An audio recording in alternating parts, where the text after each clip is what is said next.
നമസ്കാരം, പത്രവാർത്താസിലേക്ക് സ്വാഗതം. ഞാൻ ശ്രീജുഷ, എൻ്റെ കൂടെ സുബീത്.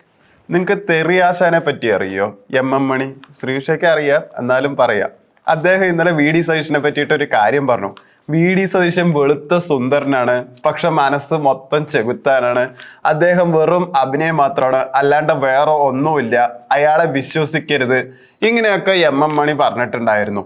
അല്ല, അറിയാൻ പാടില്ലാണ്ട് ചോദിക്കുകയാണ്. അപ്പൊ നിങ്ങൾ എന്താ ഇത്രയും കാലം കാണിച്ചിരിക്കണത് എന്നുള്ളതാണ് എൻ്റെ ചോദ്യം. നിങ്ങൾ എന്താ വെറുതെ ഇങ്ങനെ കോൺഗ്രസ്സുകാരെയും മറ്റുള്ളവരെയും കുറ്റമല്ലാണ്ട് വേറൊന്നും ഇവിടെ പറയാറില്ലേ? വായ തുറന്ന തെറി അല്ലാണ്ട് നിങ്ങൾ ഇത്രയും കാലം പറഞ്ഞിട്ടുണ്ടോ? നിങ്ങളെ കണ്ടിട്ടല്ല ബാക്കിയുള്ളവരും പഠിക്കണ. എന്നിട്ട് നിങ്ങൾ ജയ് വിളിക്കാനും കുറെ അടിമകളും. എന്തൊരു പാർട്ടിയാ നിങ്ങളെ, അല്ല എന്തൊരു വ്യക്തിയാ നിങ്ങള്. എന്തൊരു കഷ്ടാണ്. രാവിലെ തന്നെ നല്ലതും വായലും വന്നില്ല, രാവിലെ തന്നെ നിങ്ങളുടെ തെറിയാണ് ഞാൻ കേട്ടതും. അപ്പോൾ നമുക്ക് പ്രധാന വാർത്തയിലേക്ക് വരാം. അപ്പോൾ ഇന്നത്തെ എല്ലാ പത്രങ്ങളിലും പ്രധാനമായിട്ട് വന്നിരിക്കുന്നത് ഇന്നലെ തിരുവനന്തപുരം കോർപ്പറേഷൻ കൗൺസിലിൽ വെച്ച് നടന്നിരുന്ന അടിപിടിയെ കുറിച്ചാണ്. കഴുത്തിന് കുത്തിപ്പിടിക്കൽ, ഷർട്ട് വലിച്ചു കീറൽ, പരസ്പരം ചൂടുവെള്ളം ഒഴിക്കൽ, വനിതാ അംഗങ്ങൾക്ക് നേരെ മർദ്ദനം. 4 ദിവസത്തിനിടെ 2ാം തവണയും ആക്രമണാസക്തമായ തിരുവനന്തപുരം കോർപ്പറേഷനിൽ ഇന്നലെ കണ്ടത് നാണം കെട്ട കയ്യാങ്കളി. എസ് ഷെർലിക്ക് കഴുത്തിലും അനിത അലക്സിന് കൈക്കും പരിക്കേറ്റു. ഇരുവരെയും ജനറൽ ആശുപത്രിയിലേക്ക് പ്രവേശിപ്പിച്ചു. അതായത് കാപ്പ കേസിൽ റിമാൻഡിൽ കഴിയുന്ന BJP കൗൺസിലർ ആർ സുഗതനെ പുറത്താക്കണമെന്നാവശ്യപ്പെട്ട് LDF UDF അംഗങ്ങൾ മുദ്രാവാക്യം വിളിച്ചതോടെ ഇന്നലത്തെ കോർപ്പറേഷൻ യോഗം തുടക്കത്തിലെ ബഹളത്തിൽ തുടങ്ങിയതായിരുന്നു. 5 മിനിറ്റിനുള്ളിൽ അജണ്ടകൾ പാസാക്കി യോഗം പിരിഞ്ഞതിന് പിന്നാലെയാണ് അസാധാരണ സംഭവങ്ങൾ തുടങ്ങിയത്. മാത്രമല്ല, കോർപ്പറേഷൻ യോഗത്തിൽ ഹാജർ ബുക്കിൽ BJP കൃത്രിമം കാട്ടിയെന്ന് ആരോപിച്ച് ബുക്ക് ഉയർത്തിക്കാട്ടി UDF പാർലമെന്ററി പാർട്ടി നേതാവ് KS ശബരീനാഥൻ മാധ്യമങ്ങളോട് സംസാരിക്കുന്നതിനിടെ BJP councillor Chempazhanthi Udayan book പിടിച്ചു വാങ്ങാൻ ശ്രമിച്ചതാണ് സംഘർഷങ്ങളുടെ തുടക്കം. അപ്പൊ അതിന് കുറ്റക്കാരൻ എന്തായാലും BJP ആണ് എന്നുള്ളത് അതിന്ന് മനസ്സിലാവുന്നുണ്ട്. ശരിക്കും പറഞ്ഞാൽ അങ്ങനെ അല്ലാണ്ട് വെറുതെ അവരുടെ ഭാഗത്ത് സത്യം ഉണ്ടെങ്കിൽ എന്തായാലും ഹാജർ ബുക്ക് പിടിച്ചു വാങ്ങേണ്ട ആവശ്യമില്ലല്ലോ. അത് മാത്രമല്ല, 2 സ്ത്രീകൾ അടങ്ങുന്ന ആൾക്കാർക്ക് പരിക്കേറ്റു എന്നുള്ളതാണ്. ഉടനെ തന്നെ അവർ ആംബുലൻസിൽ ഹോസ്പിറ്റലിലേക്ക് മാറ്റം ചെയ്തിട്ടുണ്ട്. കൈക്കും കഴുത്തിനും ഒക്കെ മുറിവ് പറ്റി എന്നുള്ളതും പത്രത്തിൽ പറയുന്നുണ്ട്. എനിക്ക് അത് പെട്ടെന്ന് ഓർമ്മ വന്നത് എന്താണെന്നറിയോ? ഒരു 5 മാസം മുമ്പ് പഴയ ആരോഗ്യമന്ത്രിയായ വീണ ജോർജിനെ അടി കൊണ്ടു പറഞ്ഞിട്ട് ആശുപത്രിയിലാക്കിയിട്ടുണ്ടായിരുന്നു. അന്ന് എന്താ വെച്ചാൽ അവര് വെന്റിലേറ്ററിൽ കയറ്റി പറഞ്ഞിട്ടാണ് ന്യൂസ് വന്നിട്ടുണ്ടായിരുന്നത്. വെന്റിലേറ്ററിൽ നിന്ന് അവർ നേരെ ഡിസ്ചാർജ് ആയിട്ട് പോയി. വെന്റിലേറ്ററിൽ കിടക്കുന്ന സ്ത്രീയാണ്, അവർ ഡിസ്ചാർജ് ആയിട്ട് പോയി. അതാണ് പെട്ടെന്ന് ഓർമ്മ വന്നത്. മറ്റൊരു വാർത്ത ശബരിമല സ്വർണ്ണക്കൊള്ളയുമായി ബന്ധപ്പെട്ടതാണ്. ശബരിമല ശ്രീകോവിലിലെ ദ്വാരപാലക ശില്പങ്ങളിലെ സ്വർണ്ണപാളികൾ 2025 ചട്ടം ലംഘിച്ച് ചെന്നൈയിലേക്ക് കൊണ്ടുപോയതിൽ തിരുവിതാംകൂർ ദേവസ്വം ബോർഡിന്റെ അന്നത്തെ പ്രസിഡന്റ് PS പ്രശാന്ത് അടക്കം 7 പേർക്ക് പങ്കുണ്ടെന്ന് പ്രത്യേക അന്വേഷണ സംഘം അറിയിച്ചു. 2019 സ്വർണ്ണ കവർച്ചയും ക്രമക്കേടും മറയ്ക്കാനാണ് 2025 പാളികൾ ചെന്നൈയിൽ എത്തിച്ച് സ്വർണം പൂശിയതെന്നാണ് കണ്ടെത്തൽ. മാത്രമല്ല, 2019 സ്വർണ്ണപ്പാളികൾ ചെന്നൈയിൽ എത്തിച്ച് സ്വർണം കവർന്ന കേസിൽ അന്വേഷണം പൂർത്തിയായെന്നും കുറ്റപത്രം ഉടൻ സമർപ്പിക്കുമെന്നും കോടതിയിൽ നേരിട്ട് ഹാജരായ അന്വേഷണ ഉദ്യോഗസ്ഥൻ SP S ശശിധരൻ അറിയിച്ചു.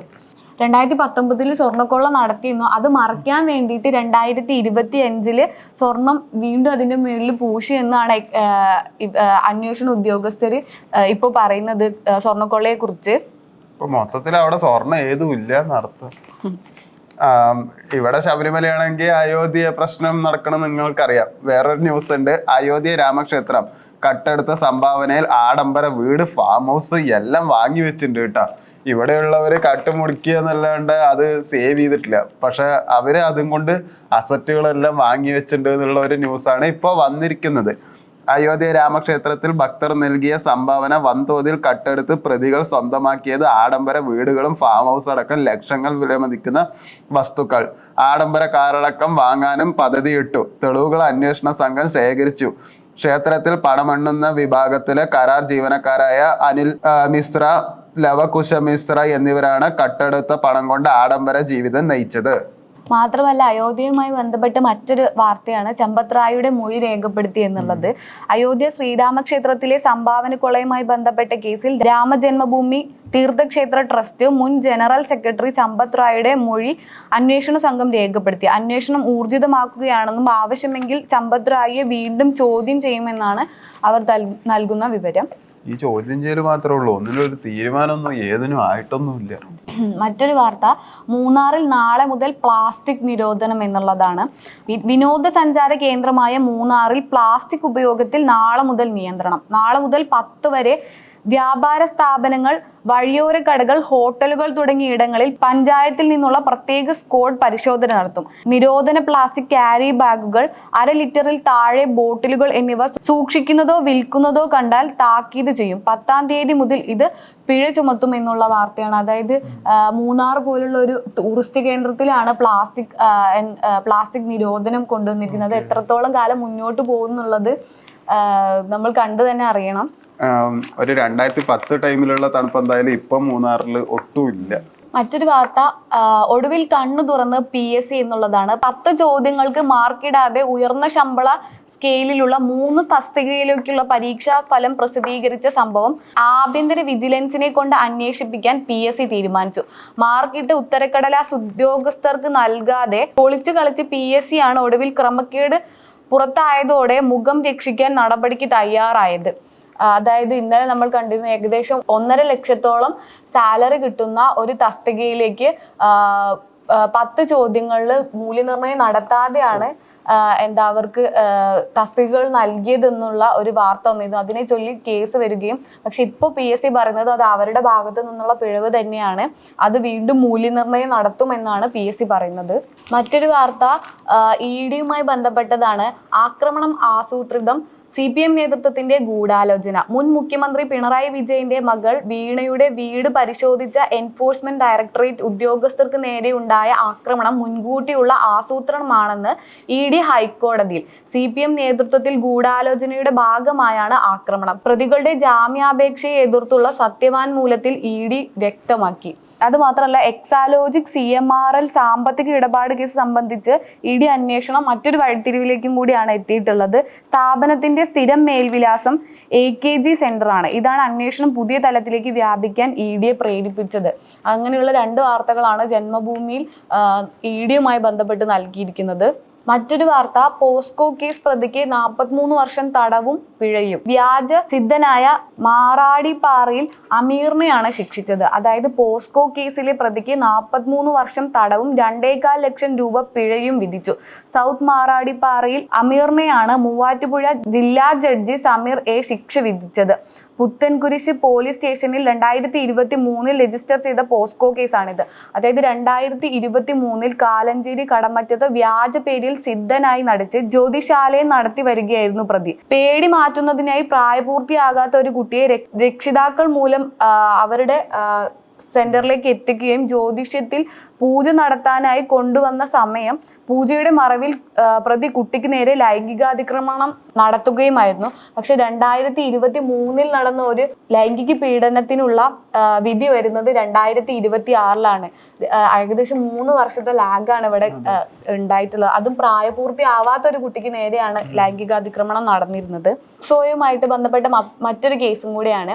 കാസർഗോഡ്, മലപ്പുറം അടക്കം വിവിധ ജില്ലകളിലായി രജിസ്റ്റർ ചെയ്ത 15ഓളം പോക്സോ കേസുകളിലെ പ്രതികളായ സഹോദരങ്ങളെ കേരള പോലീസ് സാഹസികമായി പിടികൂടി. മലപ്പുറം മേൽപ്പത്തൂർ സ്വദേശികളായ സഹോദരങ്ങളെയാണ് ഇന്നലെ പോലീസ് അതിസാഹസികമായി പിടിച്ചിരിക്കുന്നത്. മദ്രസകളിൽ താമസിച്ച് പഠിച്ചിരുന്ന കുട്ടികളെയാണ് ഇവർ ലൈംഗികമായി പീഡിപ്പിച്ചത്. കുട്ടികൾ പരാതിയുമായി പോലീസിനെ സമീപിച്ചതോടെ ഇരുവരും ഒളിവിൽ പോവുകയായിരുന്നു. മറ്റൊരു വാർത്ത, ഹണി റോസിനോട് മാപ്പ് പറഞ്ഞ് ബോബി ചെമ്മണ്ണൂർ. നടി ഹണി റോസിനെതിരെ നടത്തിയ പരാമർശങ്ങളിൽ ക്ഷമാപണം നടത്തി വ്യവസായി ബോബി ചെമ്മണ്ണൂർ. തന്റെ പ്രസ്താവനകൾ നടിക്കും കുടുംബത്തിനും വലിയ രീതിയിൽ മാനസിക വിഷമം ഉണ്ടാക്കിയെന്ന് ബോധ്യപ്പെട്ടതായും ഇതിന്റെ പൂർണ്ണ ഉത്തരവാദിത്തം ഏറ്റെടുത്ത് ആത്മാർത്ഥമായി ക്ഷമ ചോദിക്കുന്നു എന്നാണ് ബോബി സാമൂഹിക മാധ്യമങ്ങളിലൂടെ നടത്തിയ ഖേദപ്രകടനത്തിൽ വ്യക്തമാക്കിയത്. അടുത്തൊരു ബിസിനസ് ന്യൂസ് ആണ്. തിരുവനന്തപുരം റീഗൽ ജ്വല്ലേഴ്സിൽ അറ്റ്ലിയർ സിഗ്നേച്ചർ ഷോ, അങ്ങനെ ഒരു ഷോ നടത്തേണ്ട അവരിപ്പോൾ എല്ലാ ജില്ലയിലും നടത്തുന്നുണ്ട്. ഈ റീഗൽ ജ്വല്ലറിക്ക് ഒരു പ്രത്യേകതയുണ്ട്, ഇവർ ഹോൾസെയിൽ വിലയ്ക്കാണ് സ്വർണം കൊടുക്കുന്നത്. റീറ്റെയിലിൽ കാണുന്ന ഇന്നത്തെ സ്വർണ്ണ വില എത്രയാണോ ആ വിലക്കാണ് അവർ കൊടുക്കുള്ളൂ. അല്ലാണ്ട് അതിന്റെ കൂടെ ഒന്നും അവർ ചേർത്തിട്ട് കൊടുക്കാറില്ല. അതാണ് റീഗൽ ജ്വല്ലറിന്റെ ഒരു പ്രത്യേകത. ഇനി മുല്ലപ്പെരിയാറുമായി ബന്ധപ്പെട്ട മറ്റൊരു വാർത്തയാണ്. ജലവിഭവ പാർലമെന്ററി സ്റ്റാൻഡിംഗ് കമ്മിറ്റി യോഗം നടന്നു. മുല്ലപ്പെരിയാറിൽ പുതിയ ഡാം ആവശ്യം ആവർത്തിച്ച് കേരളം. പുതിയ ഡാം അനുവദിക്കില്ലെന്ന നിലപാടുറച്ച് തമിഴ്നാട്. മുല്ലപ്പെരിയാറിൽ പുതിയ ഡാം വേണമെന്ന ആവശ്യം ജലവിഭവ പാർലമെന്ററി സ്റ്റാൻഡിംഗ് കമ്മിറ്റിയുടെ മുന്നിൽ അവതരിപ്പിച്ച് കേരളത്തിലെ പ്രതിനിധികൾ. Standing committee chairman Rajiv Pratap Rudy എംപിയുടെ അധ്യക്ഷതയിൽ ചേർന്ന യോഗത്തിലാണ് കേരളത്തിന്റെ ആവശ്യം ഉന്നയിച്ചത്. സമ്പൂർണ്ണ അണക്കെട്ട് വിലയിരുത്താൻ സമിതി ഉടൻ മുല്ലപ്പെരിയാർ സന്ദർശിക്കണമെന്ന് കേരളത്തിന്റെ പ്രതിനിധികൾ ചർച്ചയിൽ ആവശ്യപ്പെട്ടു. കേരളത്തിലെ 5 ജില്ലകളിലെ 35 ലക്ഷം ജനങ്ങളുടെ ആശങ്കയാണ് പുതിയ ഡാം എന്ന ആവശ്യത്തിൽ ചർച്ചയിൽ ഉറച്ചു തന്നെയാണ് കമ്മിറ്റി അംഗങ്ങൾ നിലനിൽക്കുന്നത്. മാത്രമല്ല, തമിഴ്നാടിന് വെള്ളം നൽകില്ലെന്ന് ഒരിക്കലും പറഞ്ഞിട്ടില്ല. തമിഴ്നാട്ടിലെ ജനങ്ങളുടെ ആശങ്കയും പരിഹരിക്കുന്ന രീതിയിൽ ശുഭമായി കാര്യങ്ങൾ നടക്കുമെന്ന് പ്രതീക്ഷയെന്നും MP പറഞ്ഞു. അതായത് കഴിഞ്ഞ ദിവസം എന്താ പറയാ വാർത്തകളിലെല്ലാം ചർച്ചയായിട്ടുള്ള മറ്റൊരു കാര്യമുണ്ട്. മുല്ലപ്പെരിയാറിന്റെ അവസ്ഥകളെ പഠിക്കുന്നതിന് വേണ്ടിയിട്ട് നിയോഗിച്ച സംഘത്തില് കേരളത്തിന്റെ പ്രതിനിധിയെ മാറ്റി അവിടെ പകരം മറ്റൊരു ആളെ കൊണ്ടുവന്നു പറഞ്ഞിട്ടുണ്ടായിരുന്നു. അതേ സമയത്ത് തമിഴ്നാടിന്റെ പ്രതിനിധി മാറ്റിയിട്ടില്ല എന്നുള്ള വാർത്തകളും നിന്നിരുന്നു. ആ ഒരു സമയത്താണ് വീണ്ടും നിലയുറപ്പിച്ച് സംഘം മുന്നോട്ട് വന്നിരിക്കുന്നത്. അതായത് മുല്ലപ്പെരിയാർ ഡാം പണിയുമെന്ന്, മുല്ലപ്പെരിയാറിൽ പുതിയ ഡാം ഉണ്ടാക്കുമെന്ന് കേരളം പറയുമ്പോൾ അതിനെ അനുവദിക്കില്ല എന്ന് തമിഴ്നാട് സർക്കാർ പറയുന്നുണ്ട്. ഇവർ രണ്ടുപേരും തമ്മിൽ ഒരു എന്താ പറയാ ചർച്ചയിൽ എത്തി അതിനുശേഷം നല്ല തീരുമാനങ്ങൾ എടുത്താൽ മാത്രമേ ഇതിന്റെ കാര്യത്തിൽ തീരുമാനമുള്ളൂ. കാരണം ഏകദേശം 5 ജില്ലകളിലായി 35 ലക്ഷം ജനങ്ങളുടെ ജീവനും ഭീഷണിയായിട്ടുള്ള ഒരു കാര്യമാണ്. തമിഴ്നാട് പറയുന്നത് ഇനി 400 വർഷം മുന്നോട്ട് പോകാനുള്ള കെൽപ്പ് മുല്ലപ്പെരിയാർ ഡാമിന് ഉണ്ട് എന്നുള്ളതാണ്. പക്ഷെ ഓൾറെഡി അതിന് പ്രശ്നങ്ങൾ ഉണ്ട് എന്നുള്ളത് എന്നാണ് പഠനം പറയുന്നത്. പിന്നെ അടുത്തൊരു ന്യൂസ് അല്ല, ശരിക്കും പറഞ്ഞാൽ അതൊരു പരസ്യമാണ്. എല്ലാവർക്കും ഫയർ ബോൾട്ടിന്റെ വാച്ചിനെ പറ്റി അറിയാം. ഒരു ആൻഡ്രോയിഡ് വാച്ചാണ്, ഡിജിറ്റൽ വാച്ചാണ് എന്നുള്ള എല്ലാവർക്കും അറിയാം. അവരെന്തായാലും ഫോൺ ഇൻട്രൊഡ്യൂസ് ചെയ്തിട്ടുണ്ട്. ബോൾട്ട് സ്മാർട്ട് ഫോൺ എന്നാണ്. ഇതാ ഐഫോൺ പോലത്തെ അതേ സെറ്റപ്പ് തന്നെയാണ് അവർ കൊടുത്തിരിക്കുന്നത്. ഇതാ വലിയ പേജിൽ തന്നെ കൊടുത്തിട്ടുണ്ട് ഫോട്ടോ ആയിട്ട്. അപ്പോൾ ഫ്ലിപ്കാർട്ടിൽ കമ്മിങ് സൂൺ എന്ന് പറഞ്ഞിട്ടാണ് കൊടുത്തിരിക്കുന്നത്. വില കാര്യങ്ങളൊന്നും അതിൻ്റെ കൊടുത്തിട്ടില്ല. എന്തായാലും വരുമ്പോൾ എല്ലാവരും ഒന്ന് വാങ്ങി യൂസ് ചെയ്ത് നോക്കുക. നമുക്ക് ഈ ഫോണിനെ പറ്റിയിട്ട് വലിയ ധാരണ ഇല്ല. എന്നാലും ഐഫോണിനെ കോമ്പീറ്റ് ചെയ്യാൻ വേണ്ടിയിട്ടാണ് അവരിത് ഇറക്കണമെന്നാണ് അവര് നേരത്തെ പറഞ്ഞിരിക്കുന്നത്. മറ്റൊരു വാർത്ത, പ്രണയത്തിൽ നിന്ന് പിന്മാറി യുവതിയെ ആൺ സുഹൃത്ത് കുത്തിക്കൊന്നു എന്നുള്ള വാർത്തയാണ്. ബാംഗ്ലൂരിൽ പ്രണയത്തിൽ നിന്നും പിന്മാറിയ യുവതിയെ നാട്ടുകാർ നോക്കി നിൽക്കെ ആൺ സുഹൃത്ത് കുത്തിക്കൊന്നു. മഹാലക്ഷ്മി ലേഔട്ടിലാണ് സംഭവം. 23-കാരിയായ അഞ്ജലിയാണ് കൊല്ലപ്പെട്ടത്. കേസിൽ പ്രതി രാജീവിനെ പോലീസ് പിടികൂടി. ഞായറാഴ്ച രാത്രി 9:30 കൂടിയായിരുന്നു കൊലപാതകം. 4 വർഷമായി പ്രണയത്തിലായിരുന്ന ഇരുവരും കാമുകന് ക്രിമിനൽ പശ്ചാത്തലമുണ്ടെന്നറിയാതെ പ്രണയിക്കുകയും പിന്നീട് സത്യാവസ്ഥ മനസ്സിലാക്കി ബന്ധം വേർപിരിയുകയും ചെയ്തതാണ് കൊലയ്ക്ക് കാരണമെന്ന് പോലീസ് പറയുന്നു. അതായത് ബാംഗ്ലൂരിൽ നടന്നിട്ടുള്ള ഒരു സംഭവമാണ്.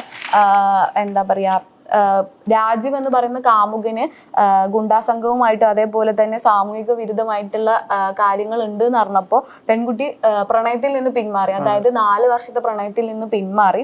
അതിനെ തുടർന്നാണ് ആളുകളുടെ മുന്നിൽ വെച്ച്, അതായത് സമൂഹ മധ്യത്തിൽ ആ കുട്ടിയെ കുത്തിക്കൊന്നു എന്നുള്ളതാണ് ഇതിൽ പറഞ്ഞിട്ടുള്ളത്. അത് മാത്രമല്ല, 23 വയസ്സ് മാത്രമുള്ള ഒരു പെൺകുട്ടിയാണ്. പക്ഷെ ആരും ഇതിനെ അത്രയും ആളുകളുടെ നടുവ് വെച്ച് ഉപദ്രവിച്ചപ്പോൾ ആരും എതിർത്തിട്ടില്ല എന്നുള്ളതും ഒരു കാര്യം തന്നെയാണ്. അത് ബാംഗ്ലൂർ എന്ന നഗരത്ത് അങ്ങനെ ഉണ്ട് ആക്ച്വലി. ഇപ്പൊ നമ്മളവിടെ വഴി കിടക്കുകയാണെങ്കിലും ആരും ബാംഗ്ലൂരിൽ തിരിഞ്ഞു കൊടുക്കില്ല.